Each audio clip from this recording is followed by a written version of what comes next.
Miss wow தமிழா நேயர்களுக்கு வணக்கம். சனிப்பெயர்ச்சி பலன்கள் மார்ச் மாதம் 29ஆம் தேதி 2025. இந்த வருடம் நடக்கக்கூடிய இந்த சனிப்பெயர்ச்சி கும்பராசியிலிருந்து சனி பகவான் மீன ராசிக்கு போகிறார்.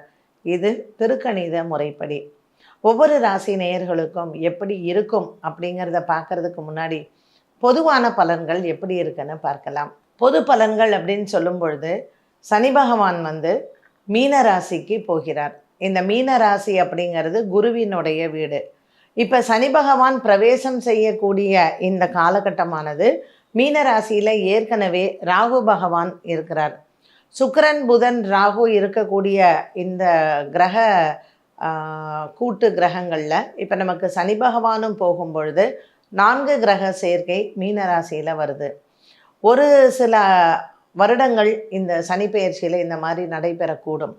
இப்படிப்பட்ட ஒரு கிரக அமைப்பில் இப்படிப்பட்ட ஒரு கிரகங்கள் சேர்ந்து இருக்கும் பொழுது இந்த கிரக சேர்க்கைகளில் இது நாட்டுக்கு நல்லதா அப்படின்னு பார்த்தீங்கன்னா கொஞ்சம் இந்த கிரக சேர்க்கைகள் பொதுவாக ஒரு உலக அளவில் பார்க்கும் பொழுது பிரகத் ஜாதகம்னு சொல்லும் பொழுது உலக அளவில் அது அவ்வளவு நல்ல ஒரு சேர்க்கை கிடையாது. இந்த தமிழ் வருட பிறப்பு பலனில் நம்ம மற்ற விஷயங்களை பற்றி பேசலாம். இந்த சனி பெயர்ச்சி ஒவ்வொரு ராசிகளுக்கும் எப்படி இருக்குது அப்படிங்கிறத தெரிஞ்சுக்கலாம்.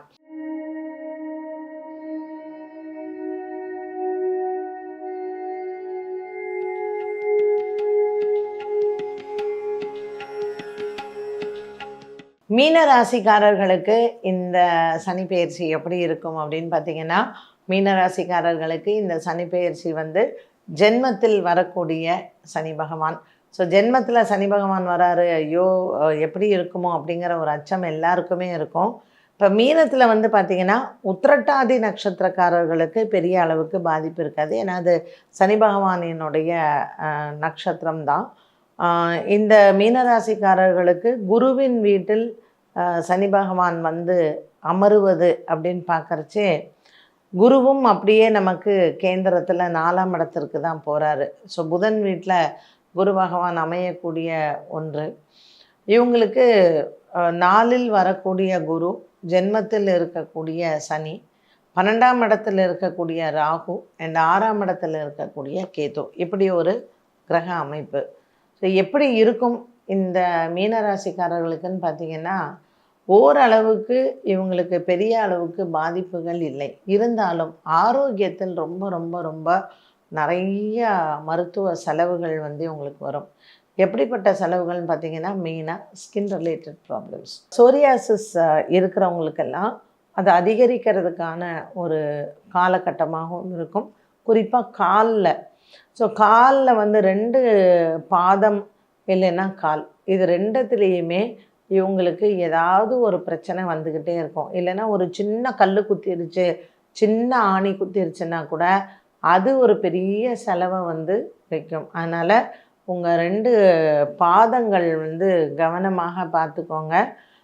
பொதுவாக இந்த மாதிரி ஜென்மச்சனி இருக்கும் பொழுது மீனராசிக்காரர்கள் நிறையா ஸ்ரீனிவாசருக்கு நம்ம எந்த நீங்கள் பெருமாள் கோயிலுக்கு போனாலும் பாதத்தில் சுவாமிக்கு தாமரைப்பூவோ இல்லை நிறைய துளசியை வாங்கி கொடுத்து பாதத்தை நீங்கள் பார்த்து நமஸ்காரம் பண்ணுற மாதிரி பண்ணுங்கள். இதில் இவங்க இப்போ திருவிடந்தையில் பார்த்திங்கன்னா வராக பெருமாள், லக்ஷ்மி வராக பெருமாள் இருக்கார். அவருக்கு ஒரு பாதம் ஆதிசேஷன் மேலேயும் ஒரு பாதம் பூமியிலையும் இருக்கும். ஸோ அந்த மாதிரி பெருமாளினுடைய திருவடியில் நீங்கள் ஸ்ரீரங்கம் போனாலும் பெருமாளுடைய திருவடியை பார்த்து சேவிக்கணும். ஏன்னா நிறைய பேர் கோயிலுக்கு போகும்பொழுது பெருமாளை எப்படி சேவிக்கணுன்னே தெரியாது. அதனால் திருவடி சேவை அப்படிங்கிறத கண்டிப்பாக நீங்கள் வைத்து கொள்ளுங்கள். எந்த பெருமாள் கோவிலில் திருவடி சேவை, ஏன்னா பெருமாளுக்கு மட்டும்தான் திருவடி சேவை உண்டு. நம்ம சிவபெருமான் லிங்க ரூபம் அப்படிங்கிறதுனால இல்லை. அதனால் பகவான் மகாவிஷ்ணுவினுடைய ஆலயத்தில் திருவடி சேவை பண்ணுறது ரொம்ப நல்லது. அண்ட் நிறையா இந்த செருப்பை தானமாக கொடுக்கலாம். இப்போ எத்தனையோ பேர் நம்ம பார்க்குறோம், காலுக்கு செருப்பு இல்லாமல் நடக்க முடியாமல் இருக்கிறவங்க, இல்லை கால் இல்லாதவர்களுக்கு ஆர்டிஃபிஷியல் லிம்ஸு அந்த மாதிரி நம்ம டொனேஷன் பண்ணுறது அப்படிங்கிறதும் இந்த மீனராசிக்காரர்களுக்கு இந்த காலகட்டத்தில் ரொம்ப ரொம்ப சிறந்தது. 6ஆம் இடத்தில் கேத்து அப்படின்னாலே நிறைய செலவுகள் இருக்கும், தேவையில்லாத மருத்துவ செலவு இப்படிலாம் இருக்கும். இதை இந்த மாதிரி ப்ராப்பராக நம்ம ஏதாவது ஒரு தான தர்மம் பண்ணுறோம் அப்படிங்கும் பொழுது நம்ம மனசுக்கு ஆறுதலாகவும் இருக்கும், கிரகங்களுக்கான ஒரு பரிகாரமாகவும் அமைகிறது. சரி, பலன்கள் அப்படின்னு நம்ம பெருசாக பார்க்கும் பொழுது இந்த வீடு வாங்கக்கூடிய யோகங்கள் நிறையா வரும். குறிப்பாக சொத்து விவகாரங்கள், குடும்பத்தில் அண்ணன் தம்பி அக்கா தங்கச்சி இப்படியெல்லாம் பலகாலமாக இது சொத்து பிரச்சனை போகுது, 20 வருஷம் போகுது, 30 வருஷம் போகுது, இப்படியெல்லாம் நீங்கள் சொல்கிறீங்க இல்லையா? இது எல்லாமே உங்களுக்கு மாறக்கூடிய ஒரு சூழ்நிலைகளை அது கொடுக்கும். அதனால் மீனராசி அன்பர்கள், இந்த சனி பெயர்ச்சி எனக்கு சனி ஜென்மத்தில் வந்துருச்சு அப்படிங்கிற பயமே வேண்டாம். வீடு சொத்து பிரச்சனைகள் நமக்கு தீரும். அதில் கொஞ்சம் நம்ம காம்ப்ரமைஸ் பண்ணக்கூடிய சூழ்நிலைகள் வந்தாலும் பெருசாக நமக்கு லாபத்தை தரக்கூடியதாகவே இருக்கும். ஒரு 30 வருஷமாக போராட்டத்தில் இருக்குது அப்படின்னா முடிஞ்சால் போதும் அப்படின்னு இருக்கும் இல்லையா? அடுத்தது திருமண யோகம். இந்த காலகட்டத்தில் நம்ம திருமணம் பண்ணலாமா அப்படின்னா கொஞ்சம் யோசிச்சுட்டு பண்ணிக்கோங்க. உங்கள் ஜாதகத்தில் நல்ல நேரம், நல்ல தசா, நல்ல புக்தி இருந்தால் அதை தாராளமாக பண்ணுங்கள். இல்லைன்னா கொஞ்சம் வெயிட் பண்ணி பண்ணுங்கள். பள்ளி பருவத்தில் இருக்கக்கூடிய மாணவ மாணவிகள் ஆரோக்கியத்தில் ரொம்ப கவனமாக இருக்கணும். மறதி வரும், நிறையா மறந்து போயிடுவோம். லாஸ் ஆஃப் மெமரின்னு சொல்கிறது இது இர்ரெஸ்பெக்டிவ் ஆஃப் த ஏஜ். உங்களுக்கு என்ன வயதாக இருக்குது அப்படிங்கிறதே இல்லை. ஐயோ நமக்கு என்னமோ யோசித்தோமே மறந்துட்டோமே அப்படின்னு. ஸோ பள்ளி பருவத்தில் இருக்கக்கூடிய மாணவ மாணவிகளுக்கும் மறதி வரும், நடுத்தர வயதில் வேலைக்கு போகிறவங்களுக்கும் மறதி வரும், அதே மாதிரி வயதானவர்களுக்கும் வரும். சோம்பேறித்தனம் நிறைய வரும். ஸோ இந்த ஜென்ம சனி அப்படிங்கும் பொழுதே நம்ம உடம்பால் நிறைய உழைக்கணும். அதுவே பெரிய பரிகாரம்தான். நிறைய லேபர் அவுட் பண்ணுங்கள். ஸோ நீங்கள் நினைக்கலாம் பேசாமல் ஒரு ஜிம்முக்கு சேர்ந்து நம்ம போய் நிறைய எக்ஸசைஸ் பண்ணலாமான்னு. எதை வேணாலும் செய்யுங்க. உங்கள் சோம்பேறித்தனத்திலிருந்து நீங்கள் வெளியில் வர்றதுக்கு வழியை பார்த்துக்கோங்க.